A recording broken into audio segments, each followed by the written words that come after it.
Good afternoon, everybody. Woo!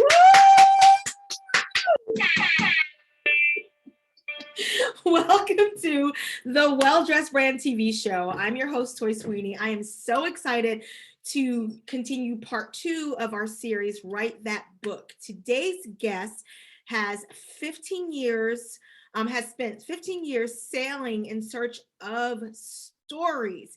He's the author of 12 books, including an adventure in sailing memoir, 2 books about writing, 3 books about storytelling. His company, Remarkable Stories Incorporated, teaches the art of business transformation through storytelling. So if you want to say it, if you want to share it, if you want to sell it, you can bring your story to Dave Brecker and he will help you tell it. Welcome to the Well Dressed Brand. Toy, glad to be here. Thanks so much for having me today. Thank you so much for saying yes. So this whole business of storytelling, I feel like everybody's been talking about stories for quite some time now.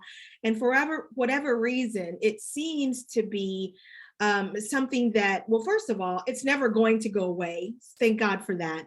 And I am so excited to just dive into what is it, for you to break it down. But I have to ask you, what made you decide to spend 15 years sailing in search of stories? Well, in 1983, I got a summer job working on the Christo Surrounded Islands project, which is where the famous artist Christo, who had done the Valley Curtain, some of these big fabric installations, put a 200-foot wide border of pink fabric around a number of islands in Biscayne Bay. And if you're not familiar with Christo's Surrounded Islands, Google it. There are remarkable pictures of it. For me, it was just a summer job, but I met these people working on the project who lived on sailboats in the anchorage in Miami, and they'd been here and they'd been there and they'd been in trouble and gotten out of it and dealt with storms and calms and reefs. And I Wow. was just fascinated because until that time of my life, I thought that adventures were something you found in books or on the movie screen. I mean, you can really do this. And moreover, you can do this without any money. I mean, these were not people of means. They were just people who decided to go.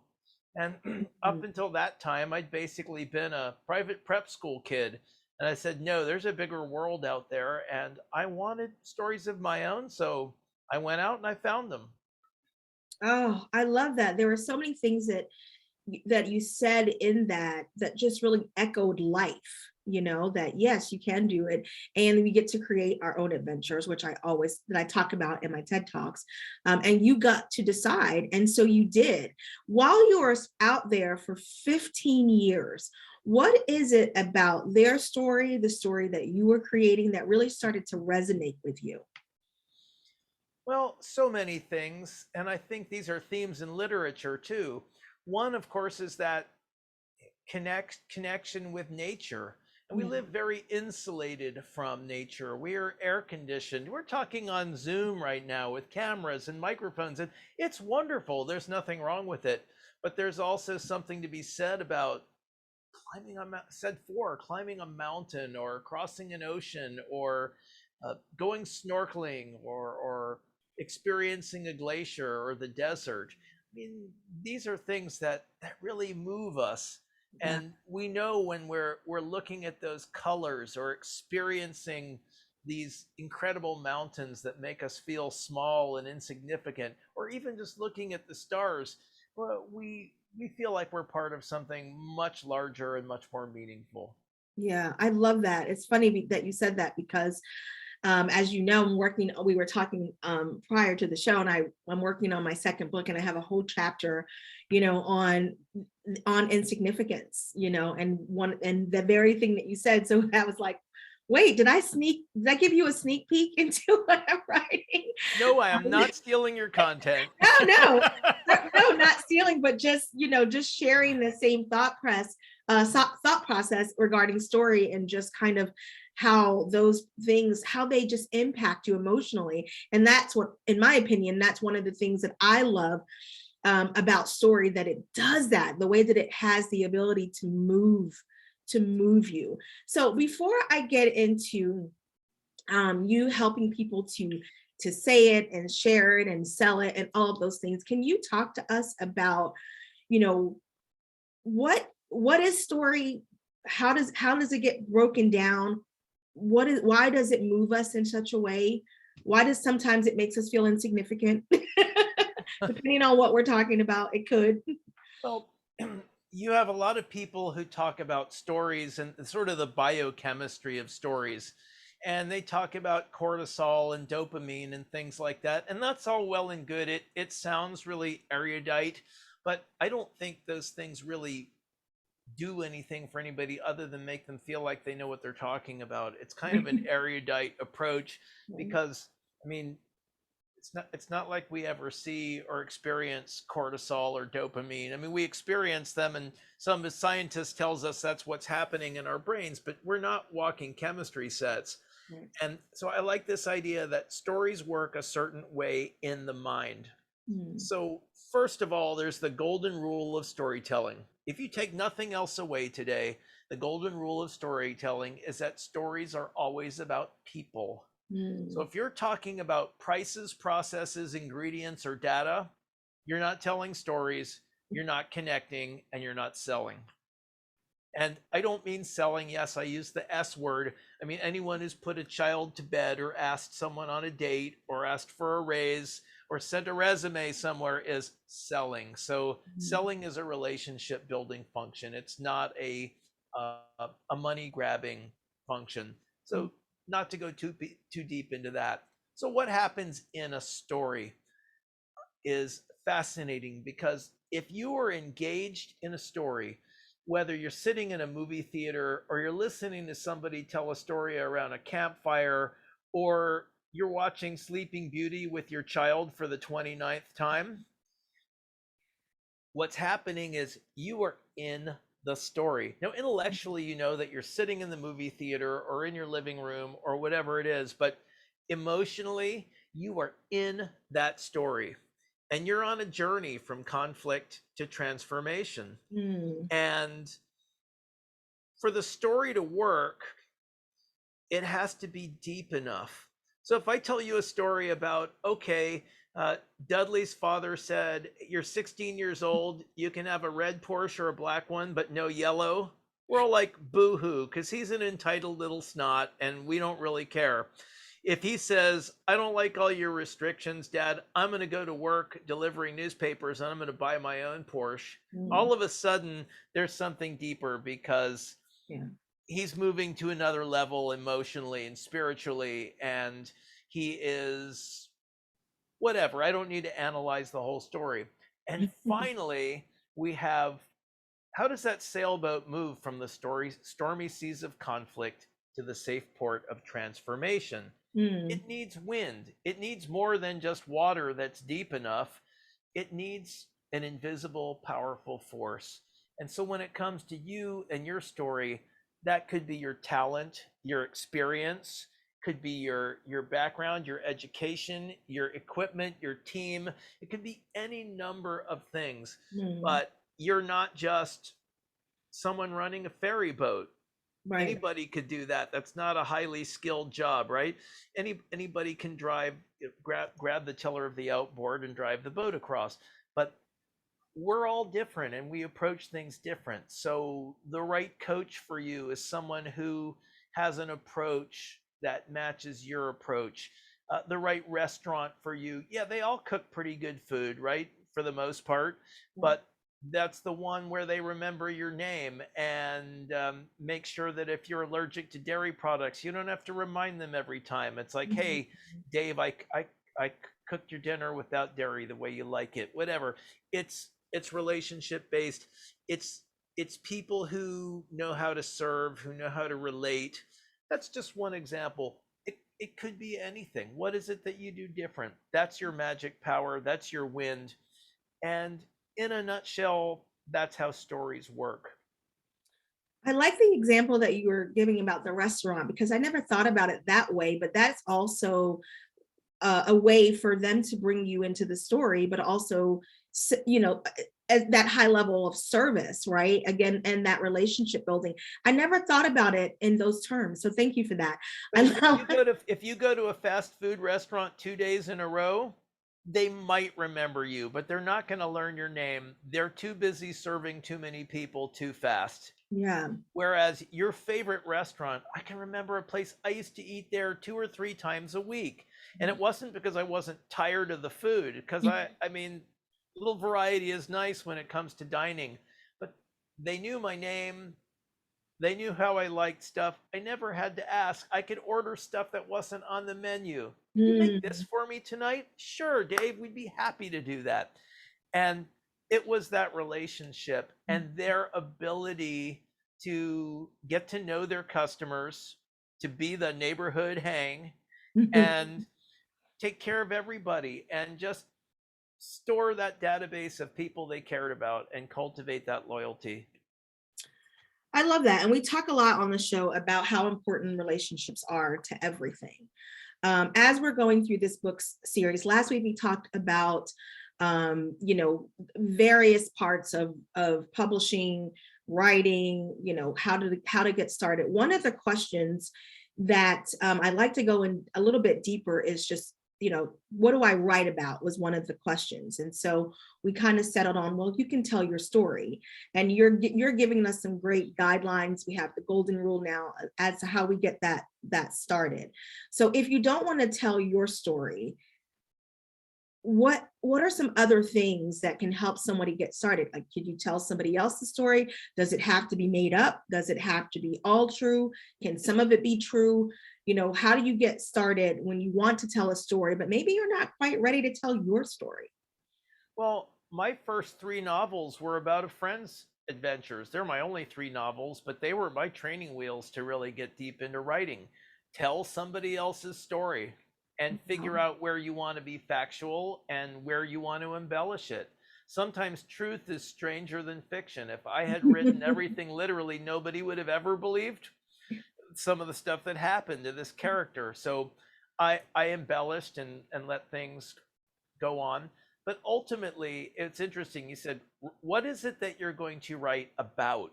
And a Mhm. lot of writers don't know, because they get into flow, which is the writer's high, and they sit Uh, down, they get up at 5:30 in the morning and they hit the uh, keyboard and they feel like they're holding the pen for God, and stuff just flows out of them. And we've all experienced those magic moments as writers. And the problem is, I'm finally done, and you look, and the manuscript is 250,000 words. It's right. going to cost you $50,000 to edit it. So flow has its drawbacks. So Yeah. figure out, what is my book about? It's a story about a group of characters. What is their mission? Do uh, they want to? So, for example, there's an author I'm working right now who had a wonderful flow book, but it's 150,000 words, and that's going to be what, 750 pages once. I mean, no one's going to Yeah. buy that phone book. So what is it that we do? We figure out, what are the character struggles? What are they really about? There's an old man, not so old, but he survives the Holocaust and comes to America. Someone else in his family, his nephew, goes to Europe to fight with the Allies and ends up liberating the camps. After a lot of work with the writer, we figure, what this book is really about. It's about definitions of survival. Yeah. Survival has to be more than just not dying. And what is it that you survive? And maybe survival has to do with overcoming and flourishing. There's survival on one end of the spectrum, and there's thrival on the other. And once we figure out what the book is actually about, then we can go through and figure out what needs to be in the story, what doesn't need to be in the story, and how does it end, and what's the takeaway for the reader. Mm. And how we get a story inside us, we want to get it out. It's like having a baby. We're really concerned with getting it out, bringing it into the world. But how often do we think about, how do we serve the reader? What's the takeaway? Yeah, we want them to be entertained because otherwise they're going to leave the book in the airline pouch, like I've done, in the back of the seat, like I've done with so many books. But can we keep them engaged on that journey and make the story in some way a metaphor for something that's going on in their life, Yeah. something that they're experiencing, or something that they could think about and better themselves in some way? Yeah. I love that. Would you would you say to start with the end in mind? You know, like Franklin Covey says, start with the end in mind, that you start at the end of the book. Again, how, like, what you want them to take away, what you want them to learn. But when it's your story, you know how the story ends. So is that an effective or impactful approach to say, like, just to be able to map it out in your mind, like this is the top of the mountain, and then you kind of reverse it back to the beginning of the story, and maybe that's your starting point. Last week we talked about, you don't have to start with the introduction, you can start wherever you want in the story. But what's your thoughts on that? So, if you're writing a nonfiction book, a business book, a self help book, figure out what that ending is because you're giving somebody a practical guide to moving from conflict to transformation. You Mm, need to understand what that transformation is. It's the same thing if you're a professional speaker. You've got 40 minutes to run your pie hole, and at the end of that 40 minutes, you'd better deliver value in excess of your fee, or they're not going to hire you back. So there's a lot of pressure on you. What is it? Well, it costs 15 grand to onboard a new employee for a tech firm. Can you deliver a speech on attracting and retaining talent that helps an organization keep two people on board? They're going to pay you whatever you want, right? You're yeah. solving a practical problem. If you're writing a novel or something like that, it's a little bit different. And sometimes, like when I wrote my first novel, I had no idea how it was going to end. I just had to sit and write every day. And then at the end of the process, I got up at 3 o'clock in the morning. I know how it's going to end. And I went to the keyboard, and who knows if it's any good. It was an interesting experience. And sometimes art works that way, but art is fundamentally self-indulgent. It's something that we want to express. Yeah. If that's how your art comes out, then that's the way it is. Yeah. When I wrote my sailing memoir, that was what I did is I just kind of wrote down titles. I want to talk about the time I went here, the time I met so and so, the time I went aground and got stuck overnight, the time I almost sunk in the Gulf Stream, the time I hit a storm.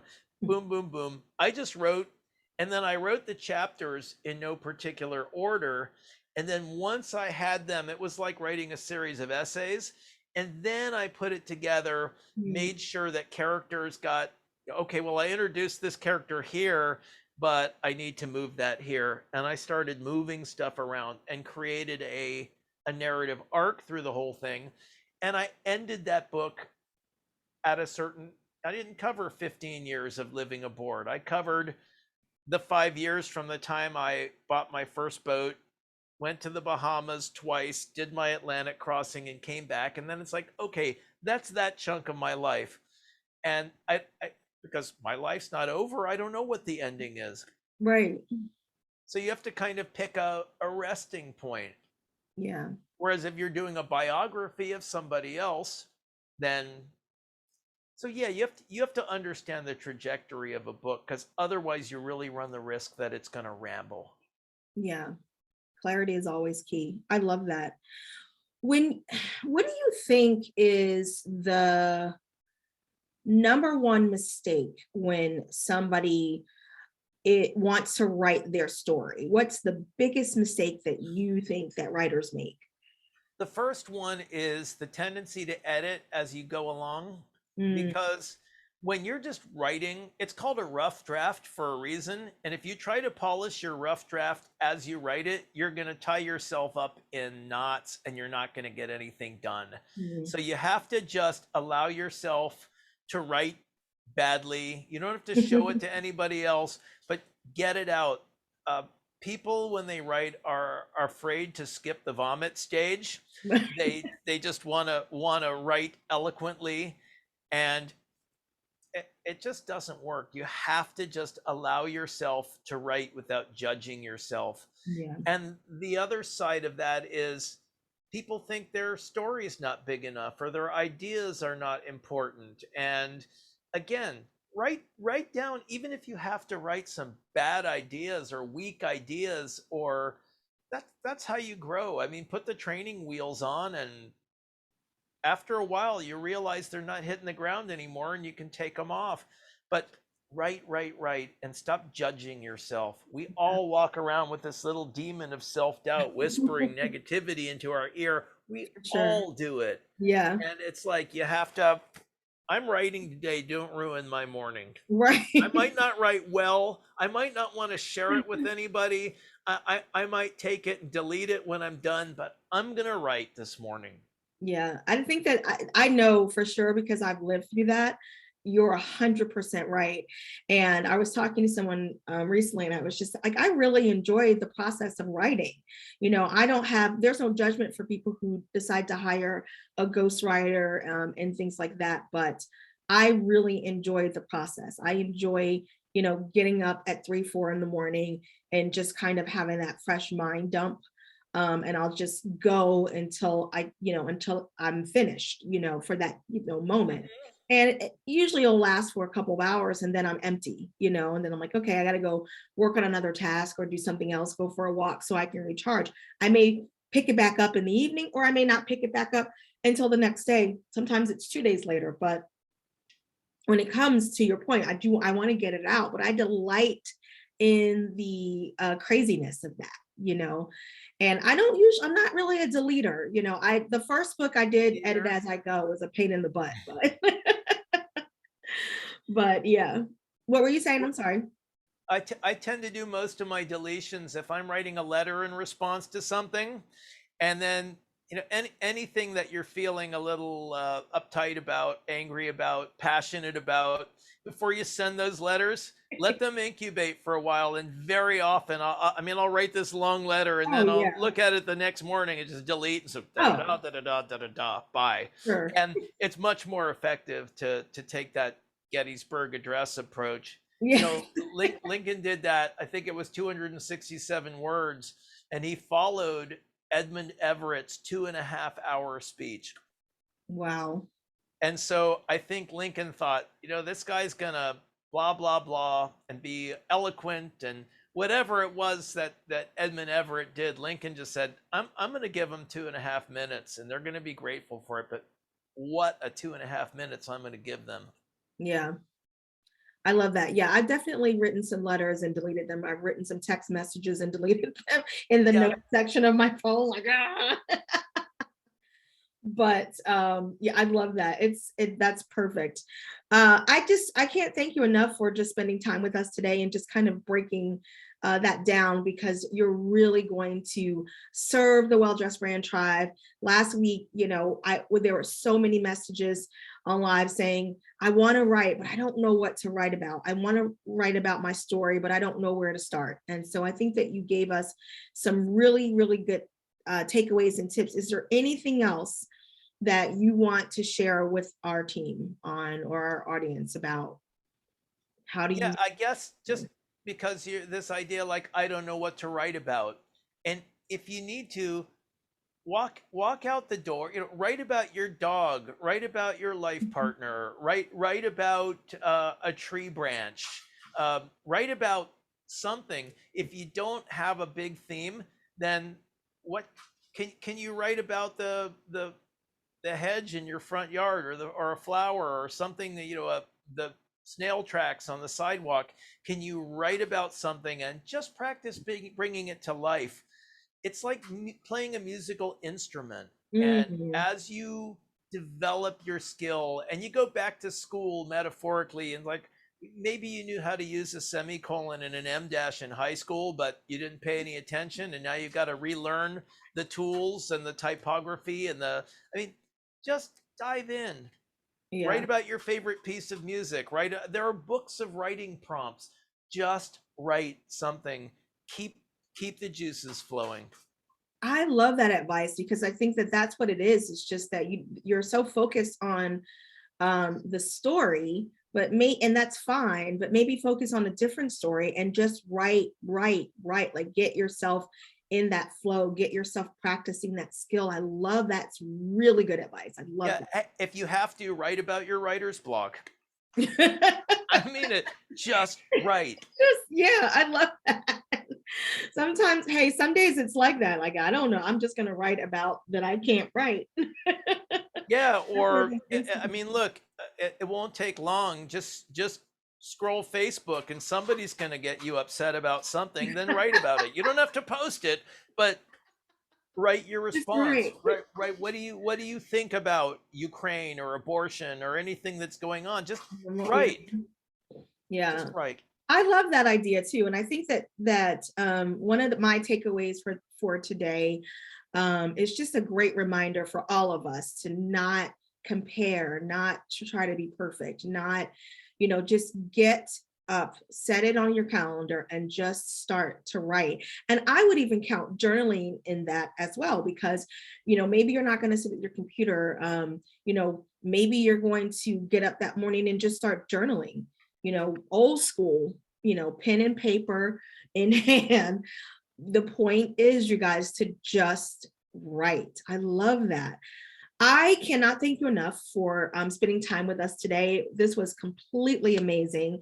I love that you are a presentation coach. You can take these ideas and help all of us to then flip it into speaking. So I hope that you will come back so that we can do part 2 of just this conversation that's all on the presentation and speaking portion of it, which I'm certainly going to do after the book portion. So please say that you'll come back so we can talk about, now that we've written the story, how do we now, begin to talk about it, get our story out there in presentation form. So we're focusing on the book in the written form now, but hopefully you will come back and I'd hang be out. happy to. And of course, speaking is where a lot of the opportunities are for indie authors. Yes. And so, I think that that's one of the big things too, is just like, well, now that I've written this, I have the story. Now you've written the book, now you have to, I love that you called it what did you call a book? Your extended business card. Hmm. I love that you said that. And so I think that, I can't wait to kind of dive into that more about like why do you even want to, write a book and do all those things. I think that right now there's so many people that I met at a conference maybe about a month or so ago. And I just kept hearing this buzz about, I want to write a book. I want to write my story. I want to write a book. I really need to tell my story. And so I was like, I have to figure out a way that I can serve this tribe. So thank you so much for helping me to do that. I really, really appreciate you. Thank you, Toy. Likewise. I'm gonna try to end the recording.